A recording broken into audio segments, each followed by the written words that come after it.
ప్రజలు ఒకసారి ఓటేసి మోసపోయినమనే పరిస్థితికి వచ్చేసరికి వీళ్ళు గడిచిన 17-18 నెలలుగా కనీసం స్థానిక సంస్థల ఎలక్షన్స్ పెట్టడానికి కూడా ముందుకు పోయే పరిస్థితిలో వీళ్ళు లేరు.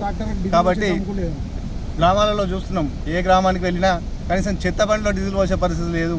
గ్రామస్థాయిలో వచ్చేసి సెక్రటరీల జీతాల నుంచి, వాళ్ళ సొంత జీతాల నుంచి సగం పెట్టి గ్రామ పంచాయతీ నడిపించే పరిస్థితిలో ఉంది. గ్రామ పంచాయతీకి నిధులు లేవు, చేసిన పనులకు ఫండ్ శాంక్షన్ లేవు. ఈ పరిస్థితుల్లో వీళ్ళని తెలంగాణ సమాజం ఎట్లా నమ్ముతుంది మీరే చెప్పండి. మీరు కల్లారా మీరు చూస్తున్నారు. కాబట్టి వీళ్ళు స్థానిక సంస్థలు పెడితే నా కుర్చీ ఊసిపోతుంది మా రేవంత్ రెడ్డి ఆ కుర్చీని కాపాడుకునే పనులే ఉండే తప్ప ఈ గ్రామాల్లో ఉన్న సర్పంచ్లకు కుర్చీచ్చే ఆలోచన వీళ్ళకి లేదు. కాబట్టి రేపు పొద్దున ఏ ఎలక్షన్స్ వచ్చినా కూడా బీఆర్ఎస్ పార్టీ అత్యధిక స్థానాల్లో గెలిచి రేపు రాబోయే ముందు వచ్చే జనరల్ ఎలక్షన్ కూడా మళ్ళీ ప్రభుత్వానికి కేసీఆర్ గారి ప్రభుత్వమే వస్తుంది.